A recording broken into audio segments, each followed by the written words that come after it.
पशुपते नमः। आप सभी का मेरे YouTube चैनल पर हार्दिक स्वागत है। भगवान शिव सदा आप और आपके परिवारजनों की रक्षा करें, आप सभी की मनोकामनाएं पूर्ण करें। सोमवार के दिन भगवान शिव की पूजा करके भक्तजन व्रत भी रखते हैं और सोमवार के दिन जो विशेष पूजा की जाती है वो प्रदोष काल में की जाती है। प्रदोष काल का समय माना जाता है सूर्यास्त से 45 मिनट पहले और 45 मिनट बाद का समय। माना जाता है भगवान शिव बहुत ही जल्दी अपने भक्तों पर प्रसन्न हो जाते हैं और उनकी मनोकामनाएं पूर्ण करते हैं। ऐसे में यदि भक्तजन सोमवार के दिन व्रत रखते हैं तो उन्हें व्रत की कथा भी जरूर सुननी चाहिए। यदि किसी कारणवश आप व्रत ना रख पाए तब भी आपको विधिवत पूजा करके व्रत की कथा अवश्य सुननी चाहिए। अगर संभव हो तो सोमवार के दिन अपने आसपास शिव मंदिर में जाकर शिवलिंग पर गंगा जल या सादा जल अर्पित करना चाहिए और भगवान शिव से अपनी मनोकामना पूर्ति के लिए प्रार्थना भी करनी चाहिए। अगर आप व्रत रखते हैं तो चाहे तो आप अपने घर पर भी विधिवत पूजा कर सकते हैं। आज के दिन भगवान शिव के साथ साथ पूरे शिव परिवार की पूजा करना अत्यंत फलदायी माना जाता है। भगवान शिव की पूजा करते समय आपको एक बात का ध्यान रखना है कि यदि आप शिवलिंग की पूजा करते हैं तो शिवलिंग की हमेशा आधी ही परिक्रमा की जाती है। भूले से भी शिव की पूरी परिक्रमा कभी नहीं करनी चाहिए। ऐसा करने से बड़ा भारी दोष लगता है। समस्याएं हर किसी के जीवन में आती हैं, दुख सुख भी सभी के जीवन में आते हैं। कभी कभी दुखों का ये समय बहुत ज़्यादा दिन तक रहने लगता है। ऐसे में भक्तजन उम्मीद भी खोने लगते हैं।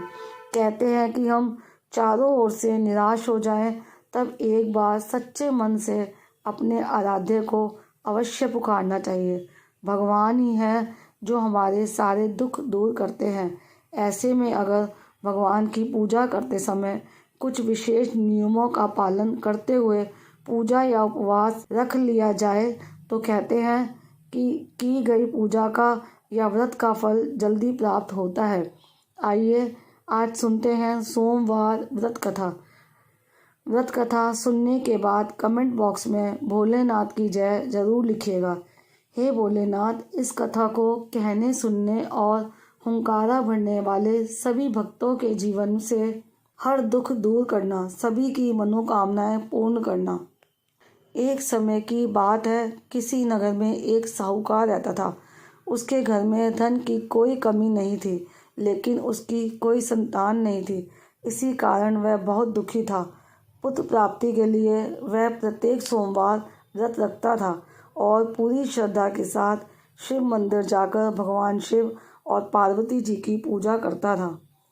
उसकी भक्ति देखकर एक दिन माँ पार्वती प्रसन्न हो गई और भगवान शिव से उस साहूकार की मनोकामना पूर्ण करने का आग्रह किया। पार्वती जी की इच्छा सुनकर भगवान शिव ने कहा कि हे पार्वती, इस संसार में हर प्राणी को उसके कर्मों का फल मिलता है और जिसके भाग्य में जो हो उसे भोगना ही पड़ता है। लेकिन पार्वती जी ने साहूकार की भक्ति का मान रखने के लिए उसकी मनोकामना पूर्ण करने की इच्छा जताई। माता पार्वती के आग्रह पर शिवजी ने साहूकार को पुत्र प्राप्ति का वरदान तो दिया, लेकिन साथ ही यह भी कहा कि उसके बालक की आयु केवल 12 वर्ष होगी। माता पार्वती और भगवान शिव की बातचीत को साहूकार सुन रहा था। उसे ना तो इस बात की खुशी थी और ना ही दुख। वह पहले की भांति शिवजी की पूजा करता रहा। कुछ समय के बाद साहूकार के घर में एक पुत्र का जन्म हुआ। जब वह बालक 12 वर्ष का हुआ तो उसे पढ़ने के लिए काशी भेज दिया गया। साहूकार ने पुत्र के मामा को बुलाकर उसे बहुत सारा धन दिया और कहा कि तुम इस बालक को काशी विद्या प्राप्ति के लिए ले जाओ और मार्ग में यज्ञ कराना, जहाँ भी यज्ञ कराओ वहाँ ब्राह्मणों को भोजन कराते जाना और दक्षिणा देते हुए जाना। दोनों मामा भांजे इस तरह यज्ञ करते और ब्राह्मणों को दान दक्षिणा देते काशी की ओर चल पड़े।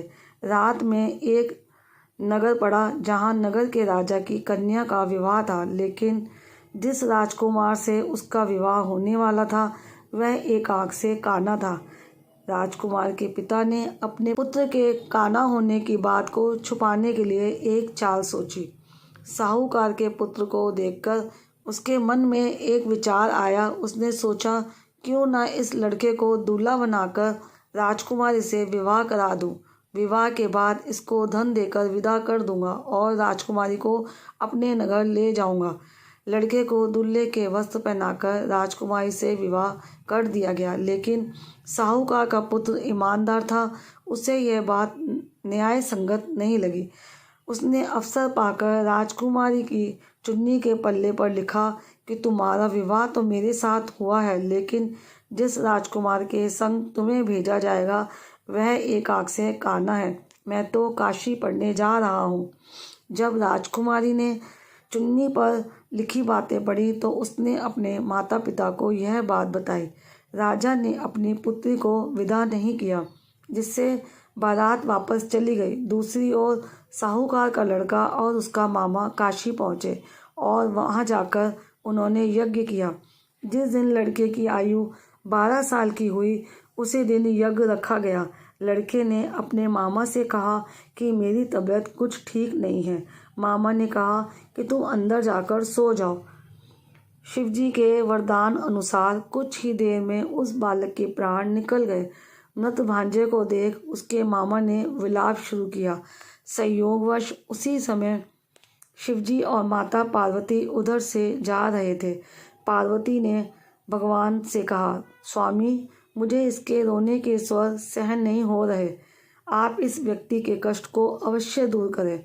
जब शिवजी मृत बालक के समीप गए तो वह बोले कि यह उसी साहूकार का पुत्र है जिसे मैंने 12 वर्ष की आयु का वरदान दिया था।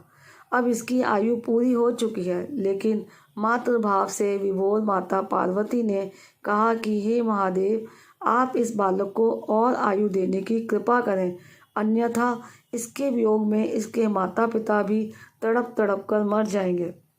माता पार्वती के आग्रह पर भगवान शिव ने उस लड़के को जीवित होने का वरदान दिया।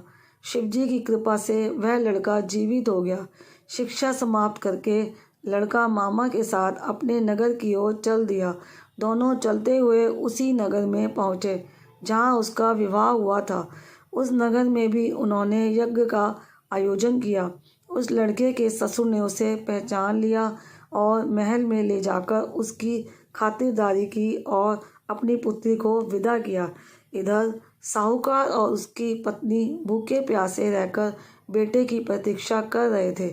उन्होंने प्रण कर रखा था कि यदि उन्हें अपने बेटे की मृत्यु का समाचार मिला तो वह भी प्राण त्याग देंगे, परंतु अपने बेटे के जीवित होने का समाचार पाकर वे बेहद प्रसन्न हुए।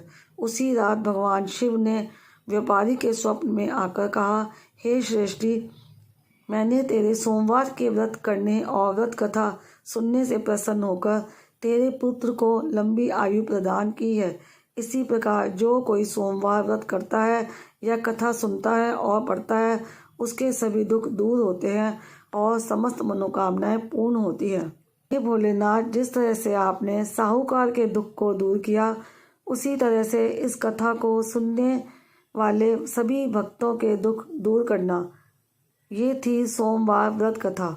उम्मीद करती हूँ आज की ये कथा आपको पसंद आई होगी।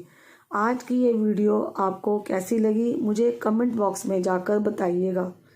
अगर वीडियो अच्छी लगी है तो वीडियो को लाइक, शेयर और चैनल को सब्सक्राइब और बेल आइकन प्रेस करना मत भूलिएगा।